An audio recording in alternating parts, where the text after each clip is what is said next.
जिसमें जब stock exchange में शेयर्स अचानक से बहुत ज्यादा गिर जाए तो उसको हम फॉल ऑफ स्टॉक एक्सचेंज कहते हैं। ओके, और यहाँ पे बिल्कुल ऐसा ही हुआ था, यानी wall of street exchange completely fail हो गया। ठीक है, यानी बहुत ज्यादा शेयर्स यहाँ पे डाउन चले गए, मतलब there was a situation of economic crisis in America also. Is that clear? So with the decline of wall of street exchange in America there was a situation of great economic depression. ठीक है, यानी हम ये कह सकते हैं कि जैसी सिचुएशन पहले जर्मनी की थी, अब बिल्कुल वैसी ही सिचुएशन अमेरिका में भी क्रिएट हो गई थी। And in this way the investors started to withdraw money. Okay, investors started to withdraw money, यानी इन्वेस्टमेंट की बजाय इन्वेस्टर्स ने अपना पैसा वापस निकालना शुरू कर दिया। ओके, और 1929 से 1932 तक कंटिन्यूअसली यही सिचुएशन चलती है। यानी जो इकोनॉमिक क्राइसिस की सिचुएशन पहले सिर्फ जर्मनी के लिए थी, अब वो सिचुएशन अमेरिका में भी क्रिएट हो गई थी। और अब यदि हम बात करें जर्मन इकोनॉमी की, तो वो तो पहले से मरी हुई थी और इसकी वजह से और ज्यादा घाटे में चली गई।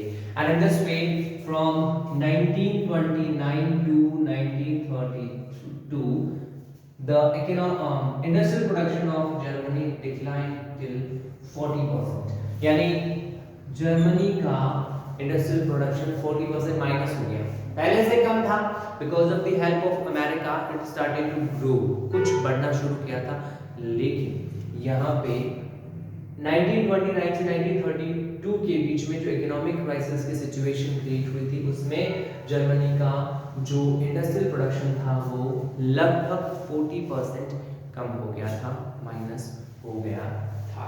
ठीक है, यानी हम ये कह सकते हैं कि जर्मनी में ऐसी सिचुएशन थी that we can find youth, we can find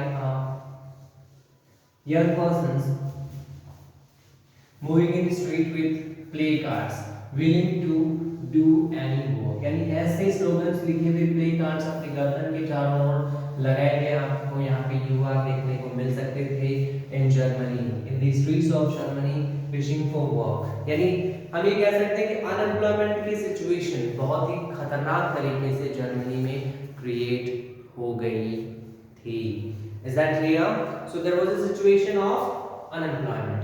ठीक है, तो ये तो सिचुएशन है वर्कर और लेबर सेक्शन की। अभी now in the situation of economic crisis from 1929 to 1932, if we talk about the rich section, okay, मतलब हम ये कह सकते हैं middle class. if we talk about the middle class, okay, about the business class, about the rich section, then the business of this rich section was adversely affected। okay, यानी यहाँ पे middle class, तो simple सी बात है, middle class में ज्यादातर लोग या तो बिजनेसमैन थे या फिर ये एम्प्लॉयर्स थे। ओके, तो एम्प्लॉय थे। So because of the situation of economic crisis, for these middle class and businessmen in this section have a fear of proletarianization. Okay, they had a fear of proletarianization. अब आपके mind में ये है कि proletarianization क्या होता है? देखो, proletarianization का सिंपल सा मतलब होता है कि एक ऐसी सिचुएशन जहां पे इकोनॉमिक क्राइसिस की वजह से सबकी जॉब चली जाए और वो लोग इतने गरीब हो जाएं कि जो लेबर क्लास है, वर्क क्लास है, उनके लेवल के बराबर आ जाए। So that situation is proletarianisation. Okay, तो यहाँ पे जो वर्कर जो है, लेबर जो है, उनको तो ये टेंशन थी कि डेली वेजेस की प्रॉब्लम हो गई, यानी वो लोग बेरोजगार हो गए। इसके अलावा जो मिडिल क्लास से रिलेटेड जो एम्प्लॉयज थे, बिजनेसमैन थे, रिच पर्सन थे, उनको ये दिक्कत थी कि इस इकोनॉमिक क्राइसिस की वजह से उनका लेवल कहीं वर्किंग क्लास, लेबर क्लास के बराबर नहीं जाए. So in this way we can say that the Weimar Republic was in fragile situation. Okay, and this Weimar Republic was not able to confront it. Along with all these things, यानी यहाँ पे Weimar Republic के सामने economic crisis तो एक बहुत बड़ा challenge था. यानी हिटलर का जन्म क्यों हुआ, उसमें इकोनॉमिक क्राइसिस एक बहुत बड़ा योगदान हम मान सकते हैं. लेकिन वाइमर रिपब्लिक में भी कुछ ऐसी प्रॉब्लम्स थी जिनकी वजह से वाइमर रिपब्लिक जो है वो इस सिचुएशन को कन्फ्रंट नहीं कर पाया था. And some situations were there in the constitution also, in the constitution of Weimar republic. And according to this constitution, there was a method of proportional representation. यानी हमारे यहाँ पे जैसे राष्ट्रपति का इलेक्शन चलता है ना, single transferable proportional representation voting system, तो यहाँ पे ये जो प्रोपोर्शनल रिप्रेजेंटेशन वोटिंग सिस्टम जो था वो प्रेजेंट था. And because of this proportional representation voting system, no party was able to score complete majority in Germany.